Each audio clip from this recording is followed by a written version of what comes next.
Hello everyone, welcome back to Advanced Shorthand, and we are now in our week 11. So before we move on, please have with you your modules so that you will have a guide in the discussion that we're going to have in this video. And of course, have with you your pen and your steno pads so that whatever I write here in this video, isulat na rin ninyo sa inyong steno pad to um, save time. To save time. Nang sa ganon, hindi yung basa ay panoorin muna ninyo yung video tsaka na lang kayo magsusulat, di ba? Redundant or you're wasting time. Okay? So, ayan. This is going to be our last lesson before midterm exam.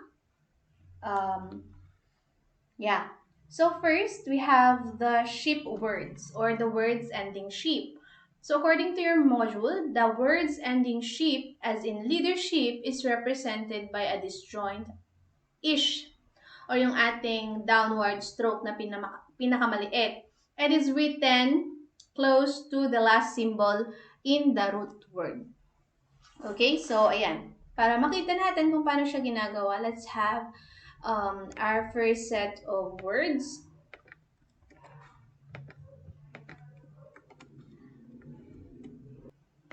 Okay, so ayusin lang muna natin to.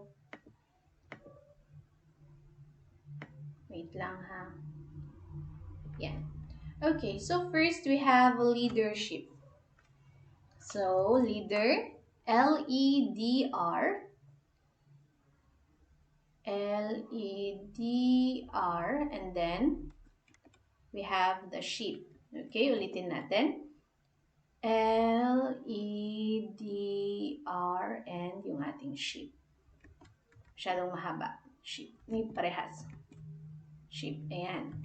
Lapit natin ng konti. Okay. Next, we have ownership. So, we have own, and then ner, and then sheep. Ulitin natin. Own, ner, sheep. Next, we have friendship.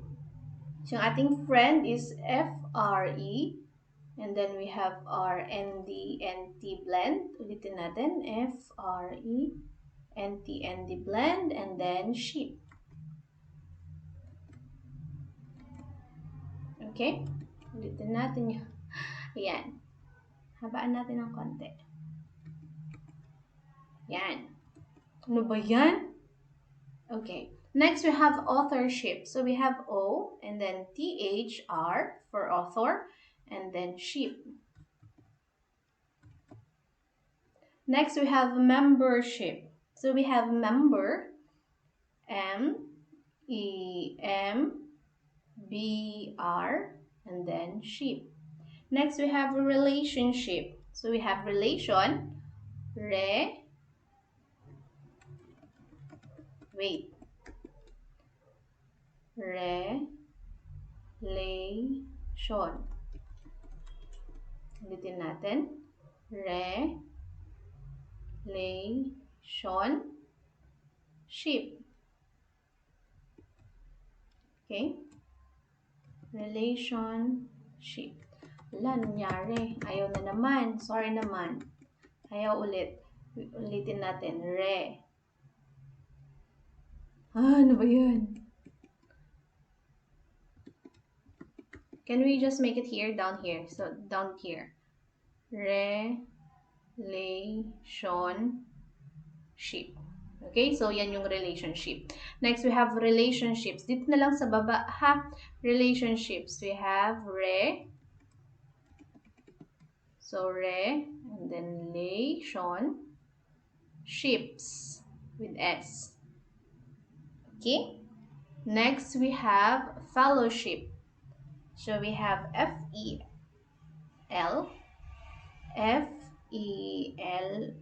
fellow, and then ship. Next, we have steamship.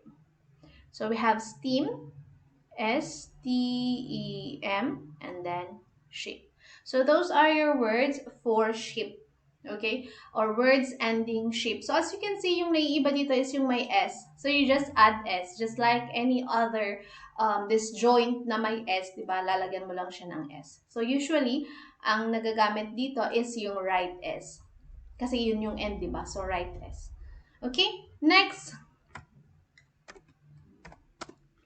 is, na natin, words ending im and m. So for your im and m, I'm sorry, words starting from im and m. So your im and m words, or words that start with im and m, your m and im sound there is represented by our m stroke. Okay?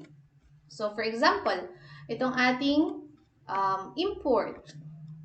Instead of putting yung E, which is represented by a small circle, diretso na lang na M yung ilalagay natin. So for example, as I've said, yung ating import, okay, so we put M, P-O-T. Ulit. Oh, nyari. What's happening? Ulitin natin. So we have M, MPOT. So, ma'am, bakit MPOT? Kasi nga, di ba, this is English. So, when you pronounce import, di ba kasi meron na tayong port, di ba meron na tayong port na tackle na word port, wherein tinatanggal nila yung R because the way they pronounce port in English accent is port. Wala yung R, di ba? Tiltil mo nanda dyan R, so wala siyang sound. Therefore, hindi nila binilalagay yung letter R. So, ayan, wag nyo nang hanapin si R, okay? Yun po yung explanation. So, when you see something like this, pagka POT, it's either that's pot or that's port. Okay? So, common sense. Tignan na lang natin kung ano yung ginamit din sa sentence. Next, we have imports. So, the same. We have import, import, import.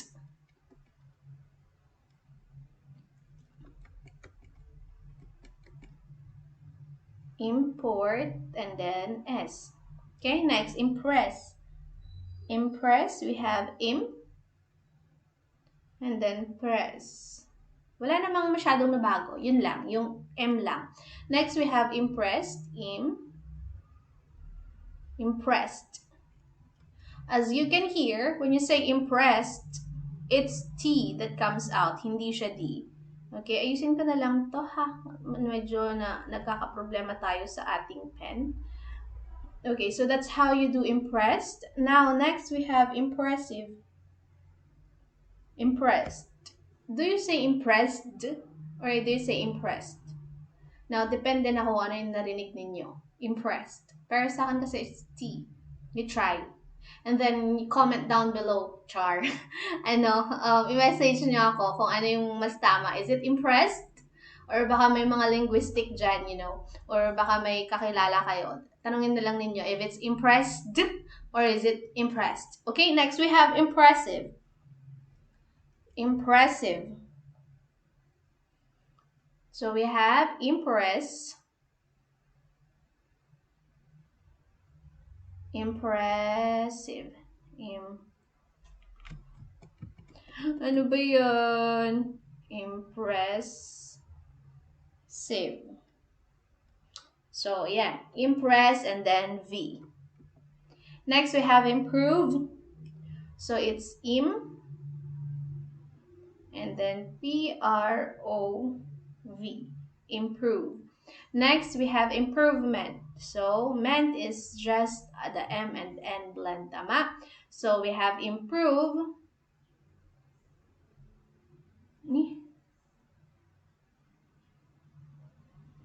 Improvement. Okay, next we have impact. So, it's M-P-A-K-T. Impact. Next, we have impartial. Yusin na lang natin yun. My goodness. Pangit pa din. Anyway, ganyan na. And nakakita naman, di ba? Halata naman. Next, we have impartial. Impartial. So, shall, we have impartial. Shall. So, yan yung shall. Yan. Shall yan. Shall. Okay? Ayan. So, that's our words. Now, let's move on to our, I'm sorry, those are our im words. Now, let's move on to our m words. Ayan.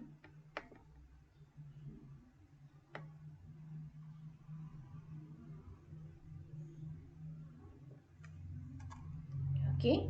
So, we have first empire. So, it's M and then pyre. Ulit. M, pyre. Next, employ.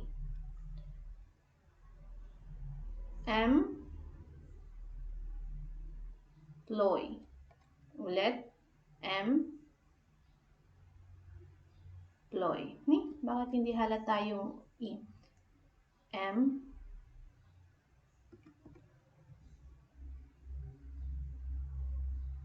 ayan, employ.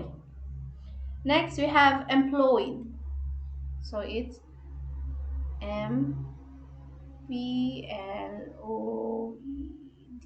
Employed. Next, employment. M,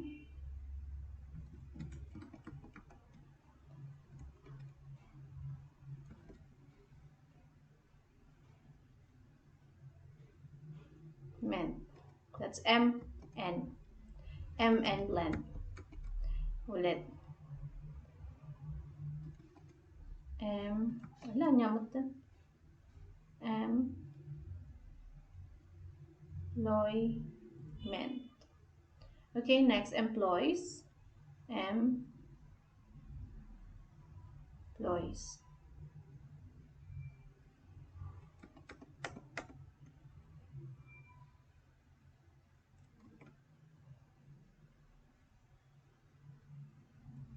Okay, next, employee.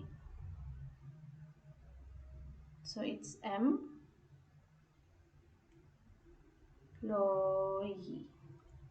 Ulitin natin.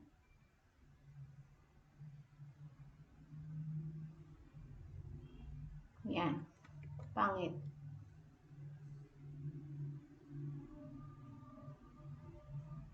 There. So, bali dalawang circle yan.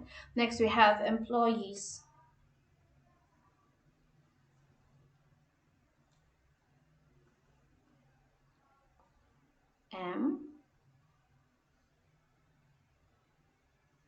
Employees. So, it's like O-E-E-S. Ulit. O-E-E-S. Okay, so that's how you do yung ating employees. It's M-P-L-O-E-E-S.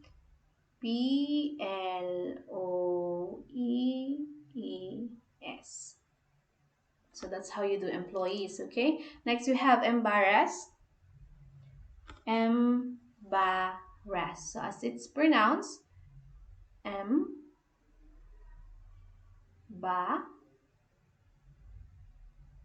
ras. Okay, next, empathically. Empathically.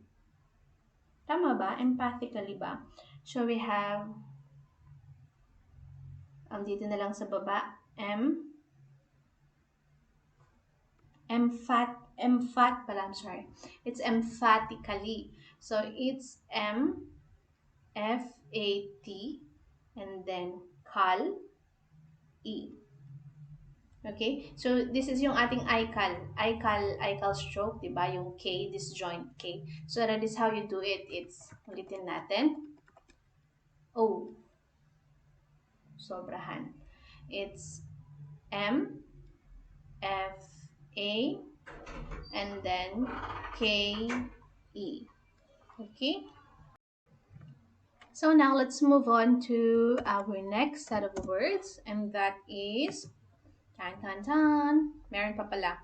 These are our kumbaga exemption to the rule. Why are they exemption to the rule? It's because you have to write yung ating E before. You see what's the difference is yung um tawag dito, nalagyan kasi siya ng stress, okay? Nalagyan kasi ng stress yung first vowel, which is yung I tsaka yung E, dun sa, for example, immodest. So, nakita ninyo or narinig pa ninyo that it has a stress yung E. So, it's immodest. Okay? Comparing to the other words which is important. Oh, important. Wala kasing E doon. It's important. Improve. Improve. Impress.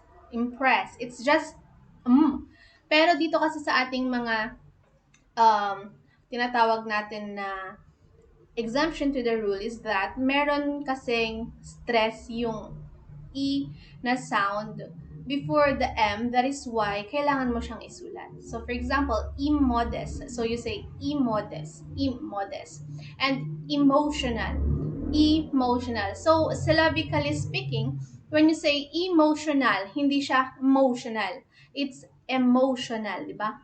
Pronounce mo kasi yung word na kasi it's a separate syllable from the mo. So, kung isa-separate natin yung emotional by syllables, ang mangyayari dyan is E is separated from mo. Therefore, hindi sila as one sound. Two sounds yan. Kaya ngayon, kailangan mong isulat yung narinig mo na E. And that would give us yung ating emotional, which is emotional.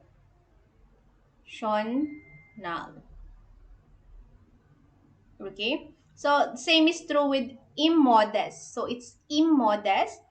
So, we have immodest.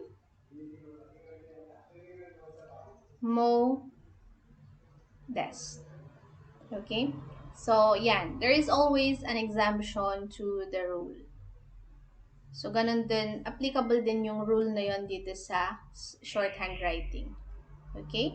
So, ayan. Now, let's move on to our next. I hope you understood why we put the E before the M in this words, type of words. Okay? Ayan. Next, we have, our next set of words are trans. Okay, trans words.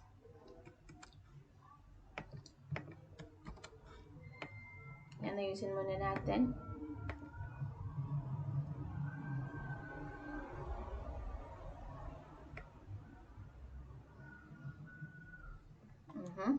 There you go. So according to your module, the word beginning trans are as in transfer is represented by a disjoint T. Okay? Ano yung meaning ng disjoint? Nakahiwalay. The disjoint T is written in the middle of the writing line and close to the first symbol in the second outline. Okay. Malinaw doon, no? Na sinabi that your T or your disjoint T that represents trans should be written or must be written in between or in the middle of the writing line. So, ano yung writing line natin? Our writing line, of course, is this space here. So, that's going to be your writing line. Kasi, di ba, if you remember, we have yung ating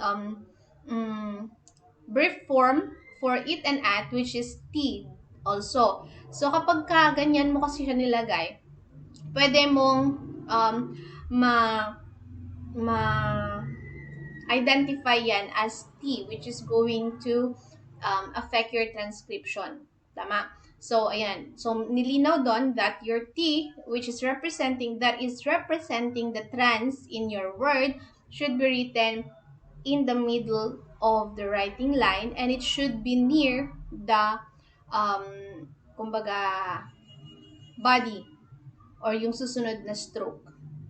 Okay? So for example, we have transfer. So it's T. Masyadong mahaba. We have T and then fer.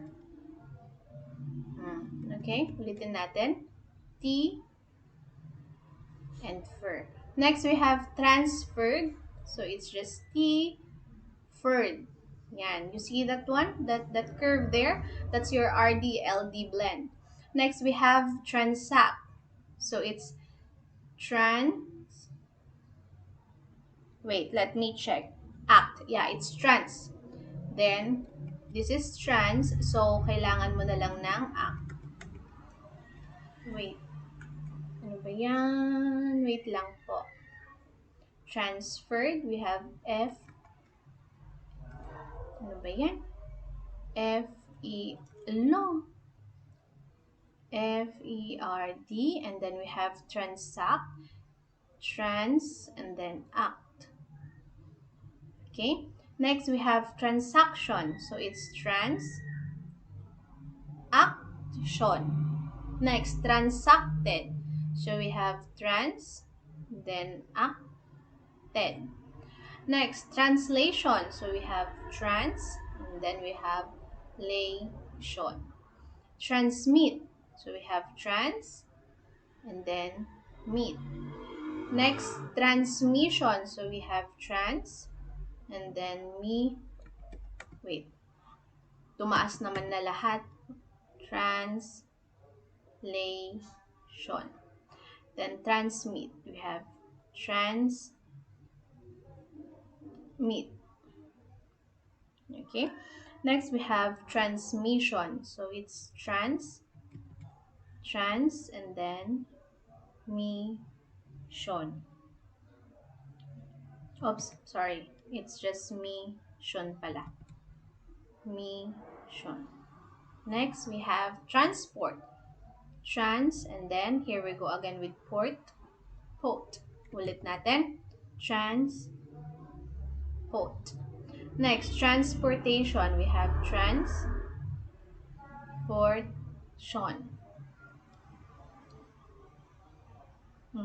Next, we have transcribe. So it's trans and then cribe. Sorry.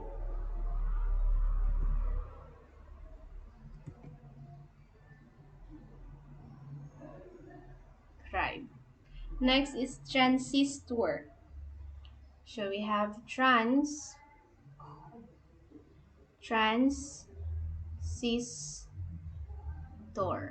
Transistor. Kasi di ba trans na yon, transistor.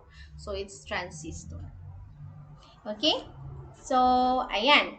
Next, let's move on to our next set of words, and that is our brief form.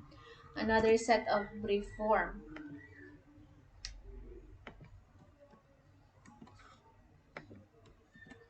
Okay?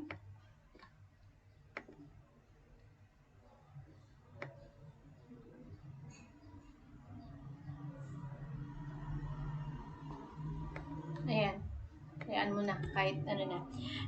So, for important and importance, we have MP. MP. It's MP. That's for import and importance. MP. MP lang. Next, significant. Dito na lang sa baba. Significant and significance is represented by your signif. Signif. Okay? Signef. Signif. Okay, so this is significant and significance. Next we have speak. Speak is represented by your S and your P. Ulit. S, P. Ulitin. S, P. Next, idea. Idea is represented by A, D, E. Ulitin natin. A, D, E. Idea. Next, memorandum is the same as its shortcut, which is memo. Okay, next we have equivalent. So equivalent is represented by your E, K, V. Ulit. E, K, E, V. Ulit. E, K, E, V. So that's for equivalent. Next, world. World is represented by your W and UU sound. World. W and UU sound. So, shortcut yan. Next, electric is represented by your E and L. Okay, so now let's move on to our brief form derivatives. So, ano yung brief form derivatives? You all know what that is? Of course. Sa tinagal-tagal ba naman natin nag-steno, 2 sem, 1 taon yun. Posible namang hindi pa ninyo alam kung ano yung tinatawag natin na preform derivatives, right? Okay. So, ayan. For our first preform derivative, we have significantly. So, yung ating significant and significance is represented by our signif. Signif. So, let's just add the ly to make it significantly. So, we have S, E, G, N, E, F, L, Y. Significantly. Okay. Next, we have speaks.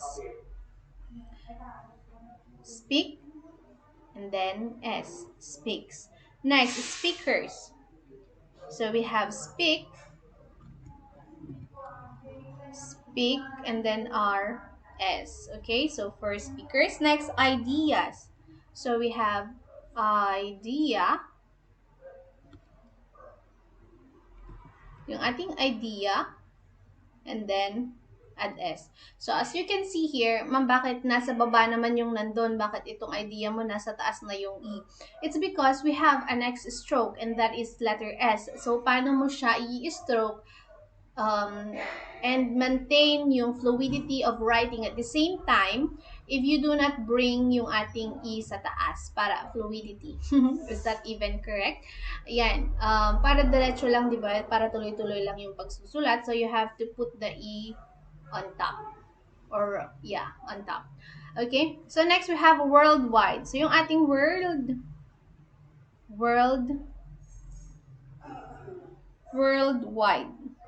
Okay, ulitin natin. So we have world, and then next we're going to have wide. Okay, so that's how you do worldwide. Next we have electrical. So yung ating electric kanina is represented by your EL. Now we have the ICAL. Okay? Oh, I'm sorry. Hindi pala. Kasi pala, di ba, electric. Oh, you see? We learn as we go. Electric. So let's try to analyze. We have electrical. Okay? So this here represents yung ating E and L. So let's just add al, and that would be L. So that's going to look like this. Okay? So it's electric and then L. So it's electrical. Next, electronics. So we have elect and then nix. Yan. Ulitin natin. May S ba? Wala palang S. Okay, elect and then electronics. Electronic. Wala pala siyang S. Okay, next we have electronically. So it's elect again. And then yung ating yan.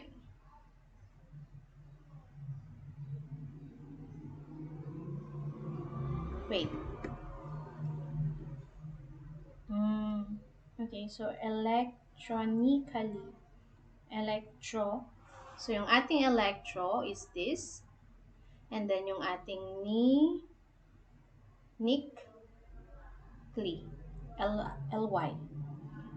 Ayan. Okay, so it's going to be electro, and then nicely. Electronically. Next, we have electricity. It's elect, and then city. Electricity. Okay? So, yan. Those are our brief form phrases, brief form words, and brief form derivatives. Now, let's move on to our next set of words. And that's ILY. Okay, so yung ating ILY is just the same with yung ly, di ba? Yung li na word, which is represented by our small circle. The same is true with ILY. Ganun din po siya. It's just small circle. So, for example, yung ating readily, it's stroke as ready.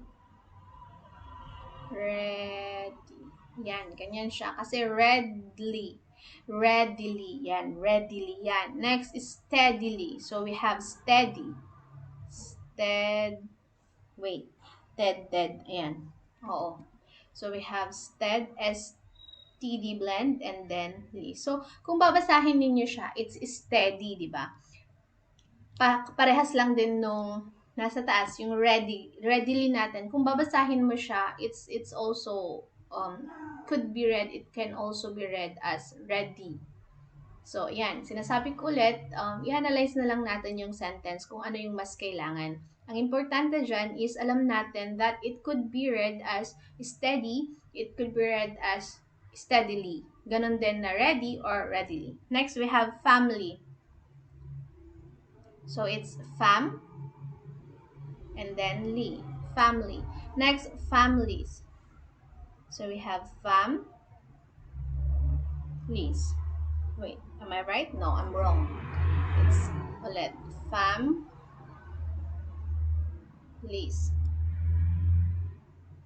Wrong pa din. I'm sorry guys. It's Ala. Ulit. Families. Okay, ulitin natin. Families. Mahaba masyado.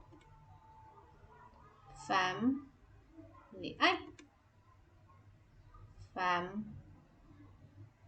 Okay? Next, we have easily. So, easily, easy. Ayan. It's either easy or easily. Next, we have temporarily. So, temporary. Temporarily. So, yung temporary natin could also be read as temporarily. Okay, so now let's move on to our last set of words for today or for this lesson, and that's our words that starts with sub. So, yun na yung last.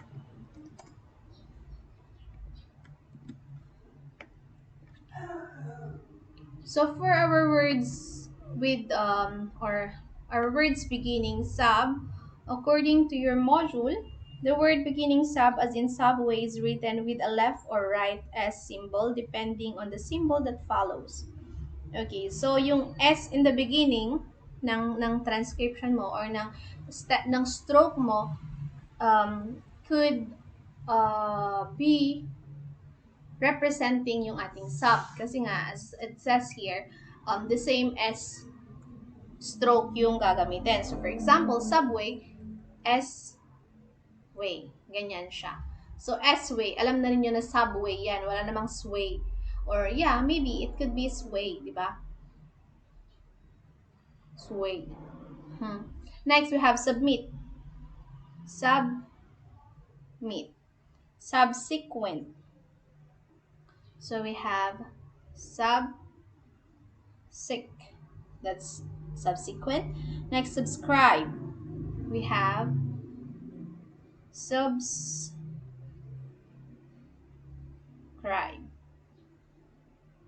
I-V pala yun, hindi pala V.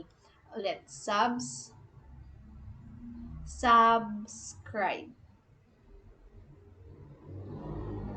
Yan. Next, subscribes. Subscribe. With S. Next, subscription. So, it's sub, and then inscription. Ulitin natin. Sub, and then inscription. Then, subdivide. We have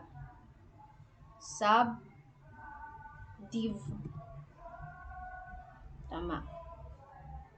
Sub, and then yung ating divide.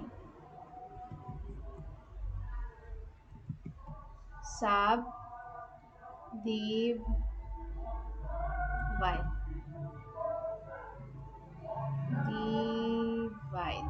Yan. Next, we have subdivision. Subdivision.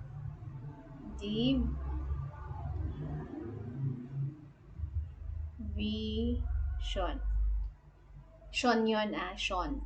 Yan, Sean. Sean. Next, substance. Substance.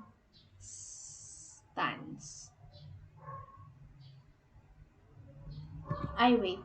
Meron pala tayong TN doon. Ulit. Substance. TN, DN blend. Next, substantial. Substantial. Suburb. It's suburb.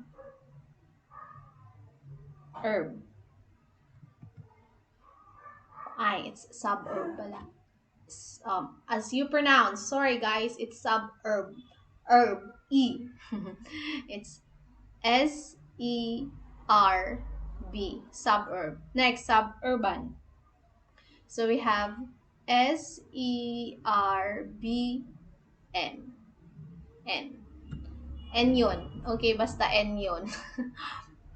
Okay, so that's it. Yan na po yung ating last lesson for this midterm. So I hope you were able to understand. If you did not, please go back to the strokes that you were not able to get correctly and try it again until you get it right.